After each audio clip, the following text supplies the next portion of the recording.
আমরা 16 বছর দেশনেত্রী বেগম খালেদা জিয়া এবং তারেক রহমানের নেতৃত্বে যে আন্দোলন সংগ্রাম করেছি সেটি একটি ঐতিহাসিক আন্দোলন হয়ে থাকবে। আমরাই কেবল জনগণের অধিকার প্রতিষ্ঠার জন্য লড়াই করে চলেছি।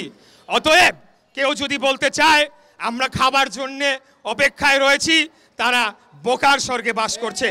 একটি বৃহৎ অন্য রাজনৈতিক দলের নেতার মুখে শুনলাম যে এক দল খেয়ে গিয়েছে, আরেক দল খাওয়ার জন্য নাকি বসে রয়েছে। তো আমি তাদের উদ্দেশ্যে বলতে চাই যে এই ধরনের মন্তব্য করে আমাদের যে ঐক্য সৃষ্টি হয়েছিল খুনি হাসিনার বিরুদ্ধে, সেই ঐক্যকে বিনষ্ট করলে সবশেষে গিয়ে দেশ এবং জনগণেরই ক্ষতি হবে।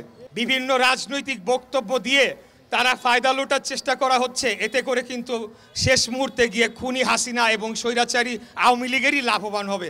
আপনারা এইসব কথাবার্তা বলে আমাদের মধ্যে যে ঐক্য রয়েছে, জনগণের মধ্যে যে ঐক্য রয়েছে সেটি নষ্ট করবেন না। এখন আপনারা ইতিপূর্বে খেতে পেরেছেন কিনা সেটা নিয়ে হয়তোবা আপনাদের কোনো ক্ষোভ থাকতে পারে যে আপনারা কোনোদিন রাষ্ট্র ক্ষমতায় যেতে পারেন নাই, রাষ্ট্র ক্ষমতায় যেতে পারবেনও না। এই যে অনৈক্য সৃষ্টি করা হচ্ছে, বিভিন্ন রাজনৈতিক বক্তব্য দিয়ে তারা ফায়দা লোটার চেষ্টা করা হচ্ছে, এতে করে কিন্তু শেষ মুহূর্তে গিয়ে খুনি হাসিনা এবং স্বৈরাচারী আওয়ামী লীগেরই লাভবান হবে।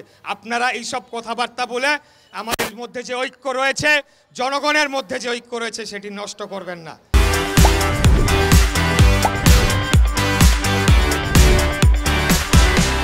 শুনলাম কোনো এক ছাত্রনেতা তিনি বলেছেন যে জাতীয়তাবাদী, সুবিধাভোগী, বঞ্চিত লীগ এইরকম একটা শব্দ ব্যবহার করেছেন।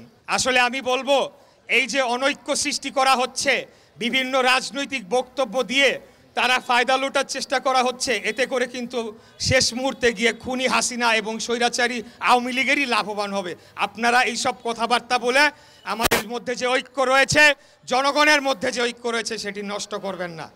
আমরা বরঞ্চ জানতে পেরেছি 5ই আগস্টের পরে বৈষম্য বিরোধী একটি দালাল শ্রেণী তৈরি হয়েছে, যারা বিভিন্ন সরকারি দপ্তরে তারা অর্থের বিনিময়ে তারা গিয়ে সেখানে বিভিন্ন ধরনের পোস্টিং করে দিচ্ছে, বিভিন্ন ধরনের চাকরির বদলির তারা সুপারিশ তদবির করছে। অতএব এইসব বদলি বাণিজ্য যারা করে তাদের মুখ থেকে এই ধরনের কথা মানায় না। আমরা অনেক ধৈর্য ধরেছি, আমরা অনেক গণতান্ত্রিক মনোভাবের পরিচয় ইতিমধ্যে দিয়েছি। আমরা আপনাদের বলতে চাই যে যেই আন্দোলন আমরা করেছি, আমরা আবারও যে কোনো মূল্যে বাংলাদেশের রাজপথে অবস্থান করে, যে কারণে আমরা এই আন্দোলন শুরু করেছিলাম, জনগণের ভোটাধিকার জনগণের কাছে ফিরিয়ে দেওয়ার, সেটি আমরা করার জন্য যে কোনো সময় প্রস্তুত রয়েছি ইনশাল্লাহ। আমাদের লক্ষ্য কোনোদিনও চ্যুত হয় নাই। আমাদের লক্ষ্য একটাই ছিল যে বাংলাদেশে গণতন্ত্র প্রতিষ্ঠা হবে, বাংলাদেশের জনগণ ভোট দিয়ে তাদের নির্বাচিত সরকারকে ক্ষমতায় আনবে, তাতে করে যেই দলকেই তারা ক্ষমতায় আনুক তাতে আমাদের কোনো অসুবিধা নাই। আমরা জনগণের জন্য কাজ করে যাচ্ছি, বাংলাদেশের স্বাধীনতা সার্বভৌমত্ব রক্ষার জন্যে, এবং এই যে ভারতের যে আগ্রাসী যে ভূমিকা সেটির থেকে বাংলাদেশকে রক্ষা করার জন্য আমরা আন্দোলন সংগ্রাম এবং আমাদের যে কার্যক্রম সেটি করে যাচ্ছি।